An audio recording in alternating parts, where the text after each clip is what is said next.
You are listening to a podcast from JoetteCalabrese.com, where nationally certified American homeopath, public speaker, and author Joette Calabrese shares her passion for helping families stay healthy through homeopathy and nutrient-dense nutrition.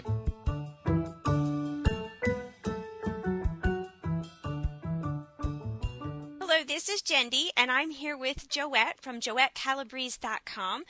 Today we're going to talk about skin, the ugly truth. Hello, Joette. How are you?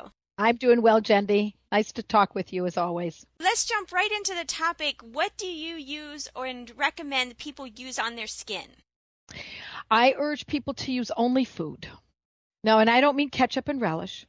I mean foods such as ointments and oils that are made that are actually from the kitchen. So coconut oil.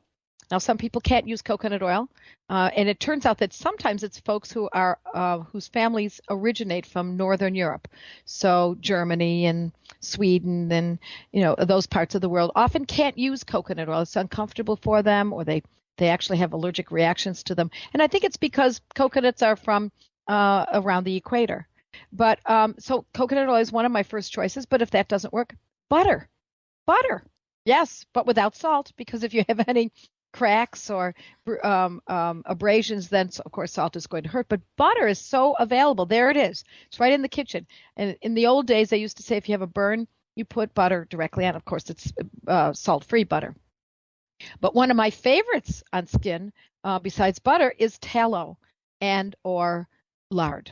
So lard is the fat that's been rendered from a pig, and tallow is the fat that's rendered from the fat of beef, and you can make it yourself. Now, it's hard to find this in grocery stores, but if you happen to be purchasing your own meat directly from a farmer, then you ask for the fat and you render your own. It's very easy to do, and then if that doesn't work, you can often purchase it online.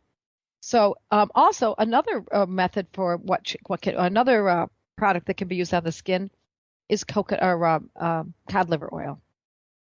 So that sounds like it would smell really awful. However, there's a wonderful product that Radiant Life sells, and it's cod liver oil that's made into a product that without the preservatives, et cetera, that doesn't have a strong odor. So cod liver oil is another good one. So saturated fats is what it's boiled down to. Saturated fats. And then, of course, the reason we don't use other products that are manufactured on the skin is because they cause trouble in the long run. They may cover up. They may make things a little more comfortable for a short period of time. But in the end, you don't put anything on your skin that you wouldn't eat, because the moment you put it on your skin, it's absorbed into the system. And the way that I know this, besides the fact that this is a known fact, is that I learned years ago when my oldest son was a little boy, and it was before I knew enough about homeopathy to treat his colds and flus and sore throats, etc., with homeopathy. So I used essential oils and herbs and things like that. So I knew that if you put garlic and you mix it together with olive oil, you mash it all up, and you put it on the bottoms of someone's feet who has got a cold or an infection of sorts, it will absorb into the skin and deal with that with the infection at hand.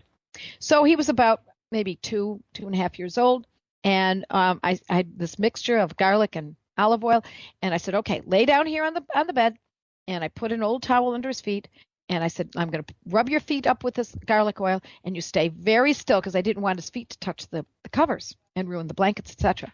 So I went into the bathroom, washed my hands of all the garlic that I had on them, got some old socks, got another towel to wrap up his feet with as well, came back, put the socks on, wrapped his feet up, put the covers on him, and kissed him. And within those 5 minutes, his breath smelled of garlic. That's how fast what we put on the skin is absorbed into the body. So we always want to use the most pure items on our skin that is worthy of our entire body. The skin is not hermetically sealed. It is it is the organ that is a part of the entire system. So nothing but food. So that kind of rules out a lot of makeup. It does rule out makeup. However, I have a little caveat. Yes. Because we women want to be lovely, it is important to use a high quality makeup, to use as little as possible. I wear eyeliner. I wear lipstick, not on a day-to-day basis, but when I go out. And so I buy the highest quality that I can find, because it is, and if you're going to use a foundation, then you want to try to find something that is the cleanest and the purest. Now, I've done a lot of reading on this through the years. I don't use foundation personally, but I know many women who do. And one of the companies that I like is Dr. Hauschka. But I don't know that I'm going to stand behind that product. I'm just going to tell you that I use their lipstick and I use their eyeliner. And so I do know that they have foundation, and I've not researched deeply into what kind of foundation ingredients are involved. But you want to read those ingredients. And if there's anything in there you can't pronounce, I would think twice about it. When you say about the saturated fats, that's for like lotion and cleaning, like a cleanser at night. Is that what you use them for? No, for a cleanser at night, I would use baking soda and water. I would use raw vinegar and water. I would use a high quality soap, like I like Kirk's soap. It's just coconut oil, and I don't remember what else is in it, but you can get unscented, and I like that. So, but that's only if you feel you absolutely must wash your face. I don't wash my face. I'll be honest with you. Can't remember the last time I got up soap and scrubbed my face. I just don't do that. I put water on my face, and whatever comes down from my shampoo, then that's useful too. But I use coconut oil, and sometimes butter and or tallow or lard on my face and my body in general, most every day, even if it's just a little bit. I put it on my neck and all around my eyes, and it feels good to me. My skin is not dry, but sometimes it feels slightly tight, and that feels very comforting to me. I've been trying to find something for my daughter who's struggling with acne. Mm-hmm. And I know she needs to keep her face clean, so would the coconut oil help her with that? Yes. I believe that keeping clean and then coconut oil afterwards, or lard or tallow, into those, it flies in the face of what most people would believe is problematic with the skin, and that you have to get rid of the oils. But I believe it's not the oils that necessarily that are causing the trouble. It's what's going on inside. So when we talk about this course that I'm about to present on skin, acne is covered in it. And so we use remedies that are specific for acne, homeopathic remedies. And it's not something that you take for the rest of your life. It's not like something that, such as an antibiotic. These remedies the goal is to root out the pathology, to root out the skin condition. Acne is one of the easier ones to get rid of. I find that psoriasis is more difficult. That's, more entrenched and longer. Usually longer lasting for most folks. But the idea is to get rid of the problem that's at hand, not cover it up or to scrub it away, because it's only presenting on the skin. It really is a representation of what's lurking below. Which, of course, is then why we want to make sure that what we're putting on our skin is worthy of our entire body, because it does go directly into the body, and it does have to be processed by the liver. It can affect the gut. We have to be so careful not to use antibiotic soaps, one of the worst ideas that these companies have come up with. But it's based on the pop culture common medical information that's out there that says we have to stay scrupulously clean. I don't buy that. I don't think it's a matter of staying scrupulously clean. I think it's a matter of from the inside out, and making sure things are dealt with in a systemic level rather than a localized level. What if somebody has already used the antibiotic drugs or prednisone or Accutane? Well, that's a great question, because I don't know anyone who hasn't. You know what I mean? That's the world in which we live. Everyone's used antibiotics. I mean, I think there are very few people in this world who've never had antibiotics. And if they are even in existence, then it means, but their parents had antibiotics, and that changes the gut flora for them as well, potentially. So once you've had these kinds of injuries or insults to the body, now we want to do the best we can to be certain that we keep it as pure as we possibly can now. and try to help the body to undo it on its own. But if you use homeopathy, and of course that's what I'm teaching in this course, that it will uproot that. If we had to look at life as, well, we're doomed. We took antibiotics, we took those birth control pills, we used those steroids, there's nothing left, we're just doomed.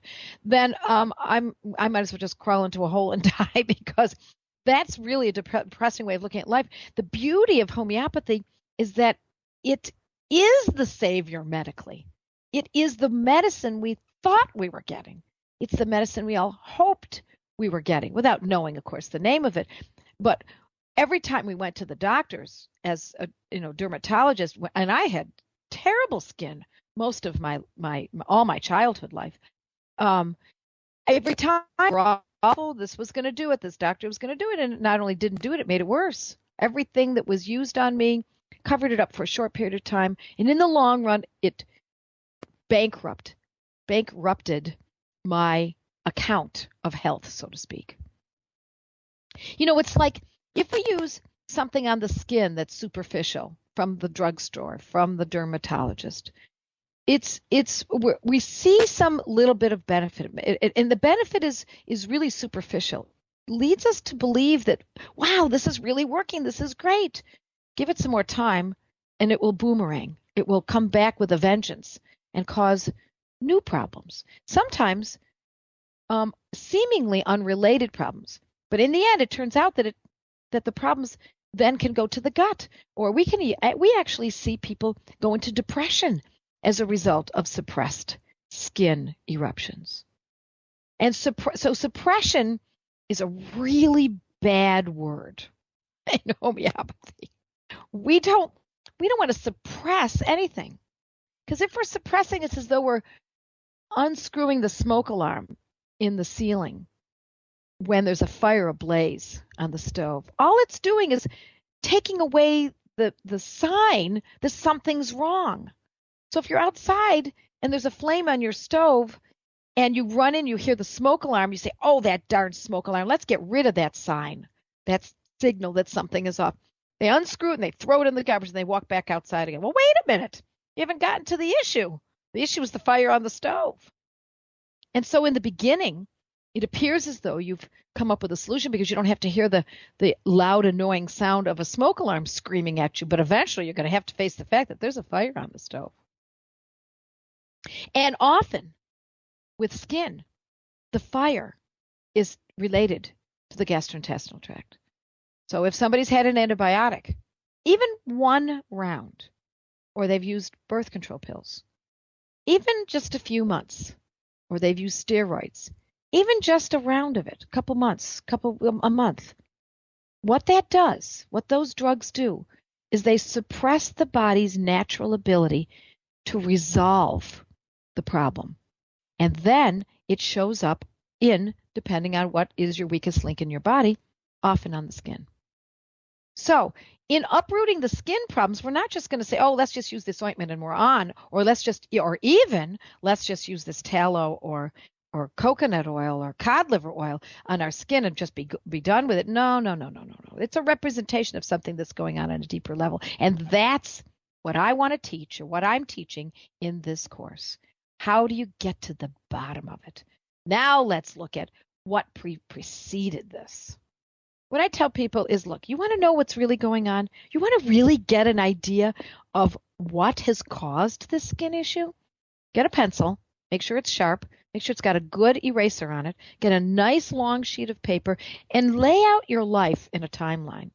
And the only part we want to know about your life is all of the health issues. So start now and go back 2 months ago or a year ago or 6 months ago and look at, well, I had bronchitis a year ago. Now, we don't want to know just that you had bronchitis. We want to know, what was the treatment for that bronchitis? Oh, antibiotics. Okay. You write down bronchitis, 2013, November. And the antibiotics. Okay, now you go back further. What was before that bronchitis? Oh, there was another bronchitis 3 years prior to that. Oh, 2011. Here we go. What do you know? Look at this timeline. I remember I took antibiotics for that too. And you go back and you go back. And you can go all the way back to croup as an infant, the vaccines that were given, the steroids that were used, and you lay it all out. And the reason I say you need a good eraser is because you're going to change things around, and you may not remember exactly everything as you approach this little task within that same half hour that you put into this. You keep that timeline out there, and 2 days later you're going to say, you know what, I forgot to put that part about the fact that I had conjunctivitis. Or I forgot, I used to get ear infections too. Well, conjunctivitis is met with antibiotics. Conjunctivitis is met with antibiotics. Now we can lay out and say, holy cow, I think this does have something to do with my gastrointestinal tract. And so when you lay it all out, it is a revelation of monumental proportions. And once we recognize that, now we can say, okay, this does seem to maybe have something to do with my gastrointestinal tract. And it does seem that every time I have milk, my acne's worse. Or if I have too much milk. Or if I have cupcakes with blue dye on them. Or if I have too much wheat. That's where this is likely coming from. Is it all going back to the gut, or do you pinpoint other issues as well? No, there are other issues as well. The other issues are, what are the weakest links in the family inheritance? If you look at someone who has terrible acne, look to the parents. Did the parents have acne? Now, the parents are likely not to have had acne quite as severe because it's generational. And what's generational is the voluminous amount of drugs that have come into play in the last generation. So the parent might have had a little acne, and the parent's parent didn't think to take the child to a dermatologist because in those days, perhaps they just didn't do it. He said, well, here, just have some more eggs or get out in the sun or something or scrub your face better. So the answers were, in my estimation, actually more intelligent than going to the dermatologist and getting the drugs, to be honest.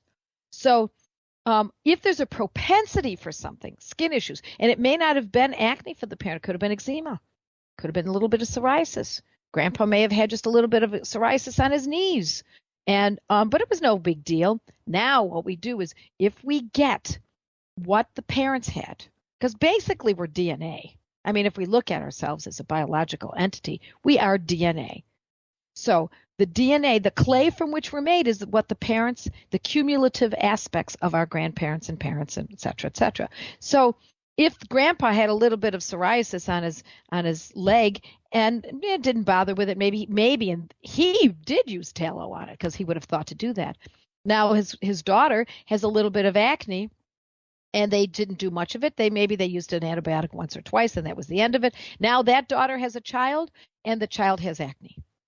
Now what we're looking at is there is a DNA that's running through the family, and in homeopathy we do want to know that if we can, because it gives us information as to what remedies that if we're stuck in terms of using a specific protocol, that the protocols that I teach in my course, we're stuck and we don't know where to go with it, we can always look at a remedy that is specific to uproot family inheritances. So you're working down to the DNA. We're getting to the bottom of it. We're getting to the bottom of it. A lot of parents tell me, and I see it on the internet, it's everywhere. I mean, it's one of the most ubiquitous stories in the internet today. My child was perfectly healthy, had great skin until 6 weeks old. He was given the vaccines. Suddenly, the vaccine was on Wednesday. On Monday, my child's got some eczema. What is this? Go back to the pediatrician. Hey, doc, what's with this eczema? I think, could it be related to? Oh no, couldn't possibly be related to the vaccine.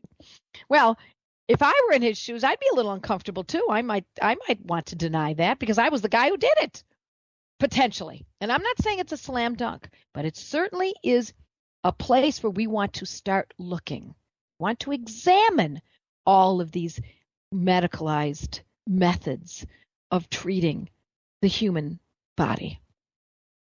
It gets to the point where you start saying, whoa, stop. Okay, I got to get a breather here. I got to figure out what's going on.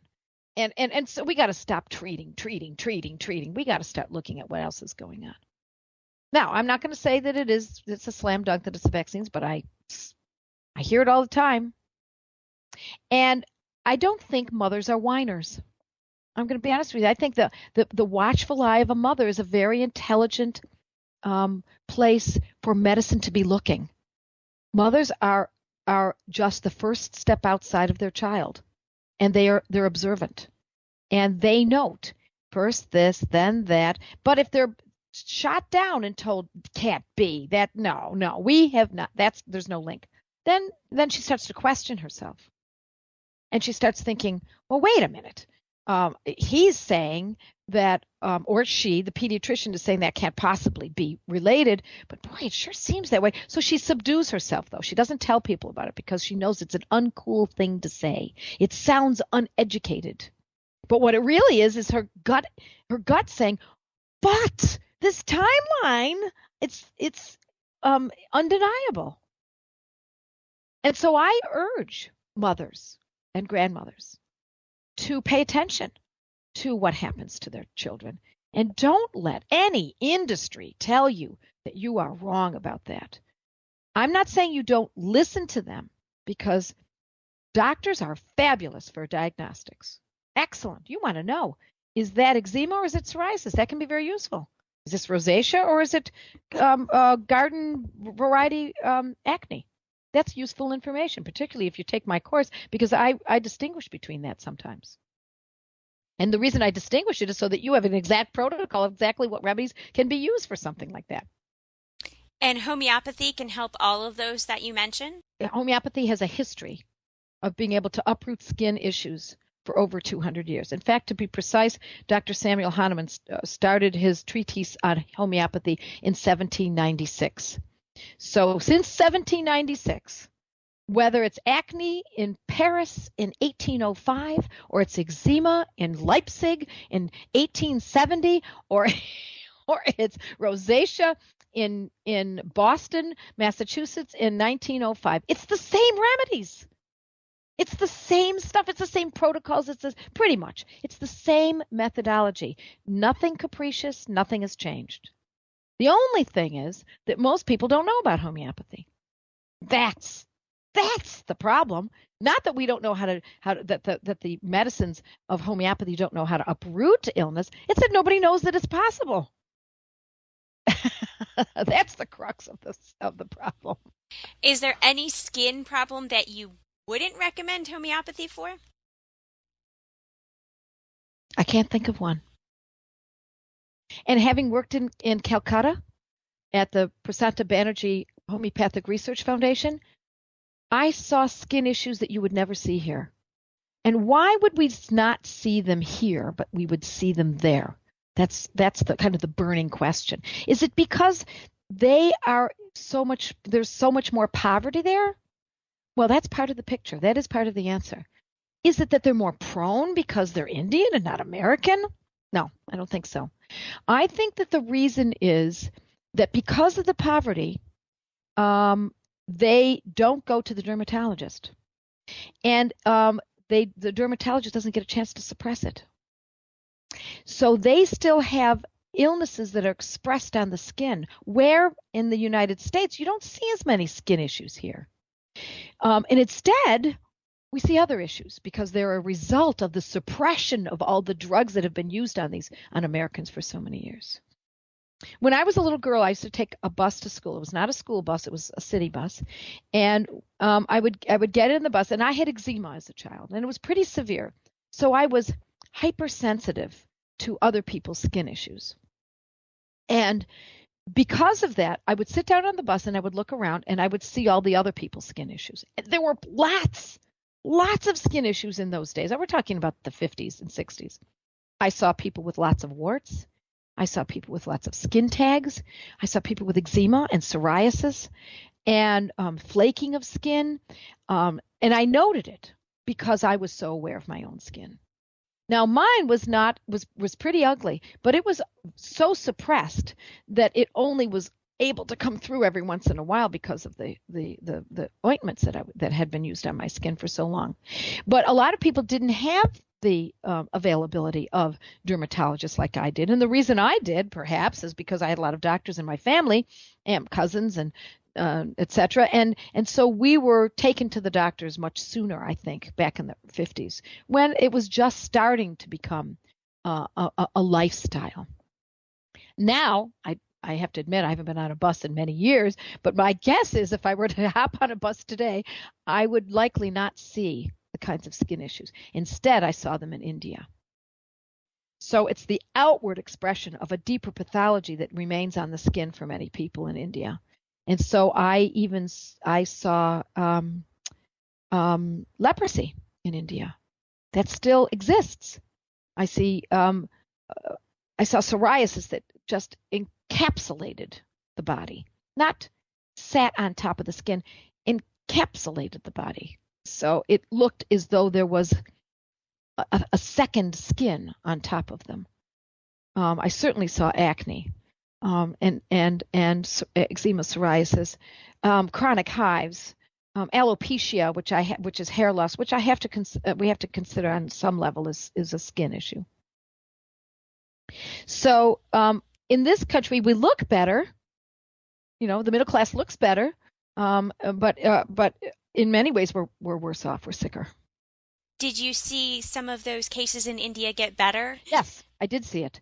And not only was I keenly interested in this because of my own history with skin and because I knew I was going to be putting this course together within a year or so, I went back and I went to the data that they collect on the second floor of this world-class research center.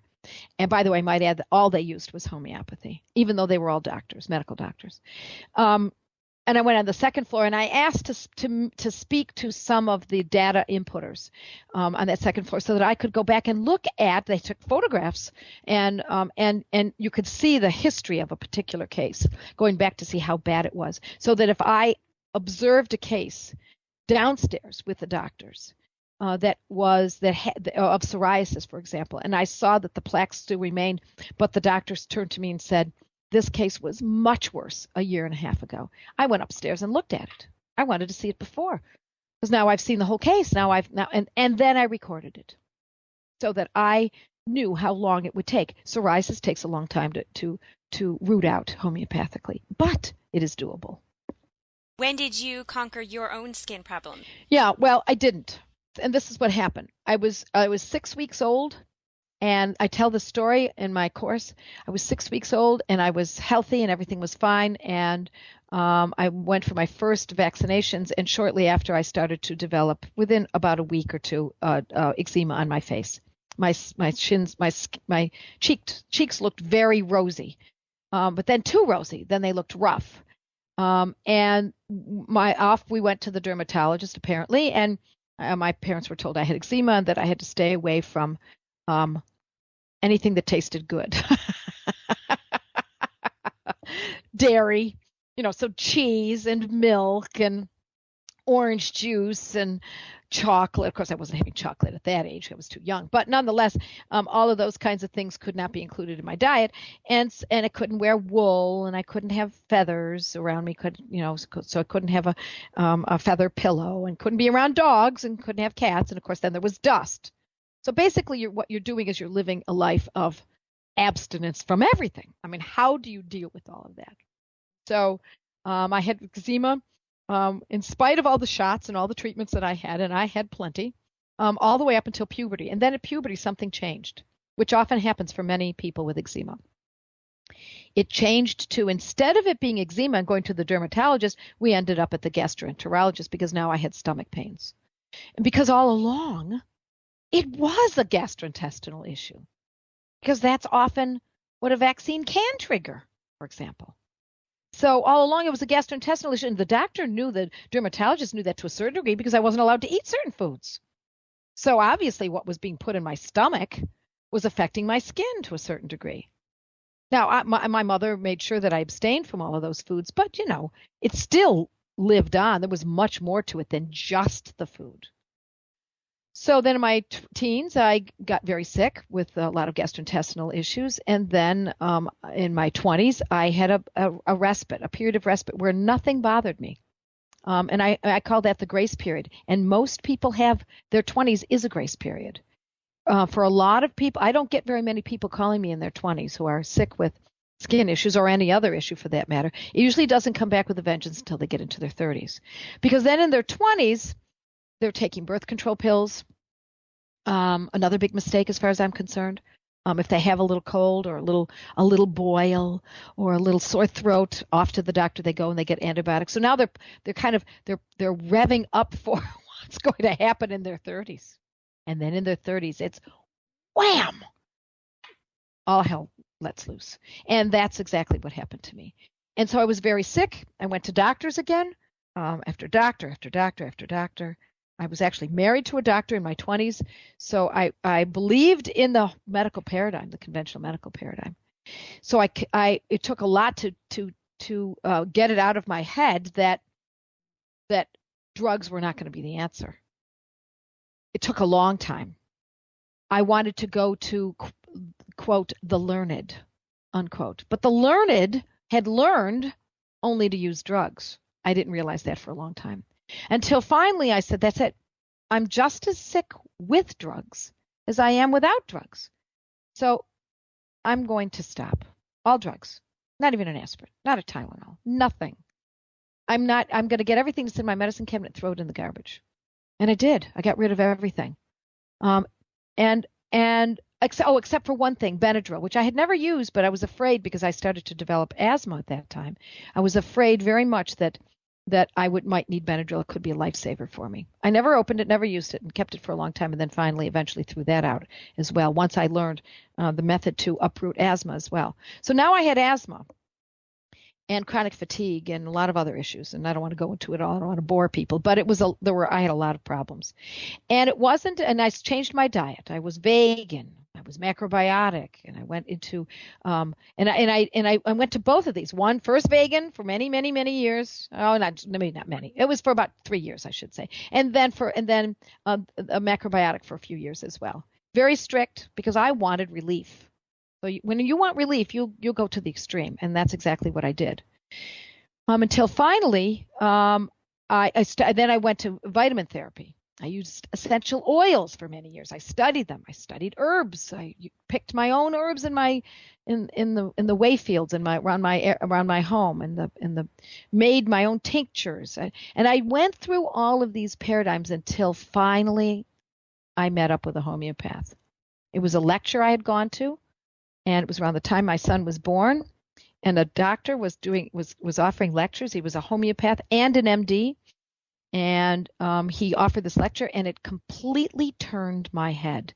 It was the most logical lecture I've ever been to. Finally, somebody was saying something that made sense, and I didn't even know what the word homeopathy meant. He wouldn't take my case, so I found someone who had studied in England. About 6 months later, I met with her. She lived, about an hour away from where I lived, and she cured me. She cured me of the asthma. A good amount of the chronic fatigue. The asthma was gone in fairly short order. The chronic fatigue took longer, and then I decided I wanted to learn. And once I learned how to use homeopathy, then I was able to finish the rest of what she hadn't finished for me. And I never turned back. And now you have beautiful skin? Now I have beautiful skin. Now I don't have gut problems. Now I don't have asthma. I don't have any of those things. I get a little bit of allergies at this time of year. I don't know if you've noticed, I scratch my nose here and there. I feel a little itchy once in a while when the leaves turn and there's mold, etc., and there's a change in weather. Nothing compared to what I've had all my life. And I can eat anything now. Even chocolate? Well, yes, even chocolate. But I just don't eat it in large amounts. Right. So you've taken all this learning and what you tried on yourself, and you're putting it into this course. Can you tell us a little bit? Is it just reading, or is it audio, video? What is it? It's audio, and it's a PowerPoint presentation, and it is my opus on many levels. It's cumulative of 62 years literally 62 years of trying to figure this skin thing out from the time I was 6 weeks old. Now, I didn't have the wherewithal to figure things out when I was 6 weeks old, but I can tell you very early on in my age, I said, there's got to be a cure for this. There's got to be a way. Even as early as I'm remembering, say maybe 8 or 9 years old, there's got to be a cure. Why am I not better? And so this is the answer as far as I'm concerned. And so what I'm going to teach folks is how to deal with most of the common skin ailments that people suffer from. And I'm using the protocols. I'm teaching them the protocols that I learned when I was in India working with Doctors Banerjee. And then we're going to use some cases. It will be live to start, and then later on, of course, it will be recorded, and we'll be able to probably present it, a couple years from now as well. But this is a live course, and folks will be able to join in and not only submit cases, and I can't promise I'll cover all cases, but I'm going to try to find as much time as I can to do that. But they'll be able to join in an online forum where other people who are suffering from the same skin issues, or their children or their parents are suffering, they will be able to meet and discuss what has helped them out of the protocols that I've presented. Sounds like a great course. And they can get that through JoetteCalabrese.com? Yes, they go to JoetteCalabrese.com, and when you go there will be information. And I urge you to read the story. I mean, I give more information about my own personal story, and note what other people have said about how skin issues have been resolved for them with these Banerjee protocols, these homeopathic Banerjee protocols. Thank you so much, Joette, for talking to us today and telling us about homeopathy and your own story. And I, for one, am going to go get my coconut oil out of the cupboard and try it on my face today. Great, Jendi. It's been a pleasure. Thank you for listening to this podcast with Joette Calabrese. If you liked it, please share it with your friends.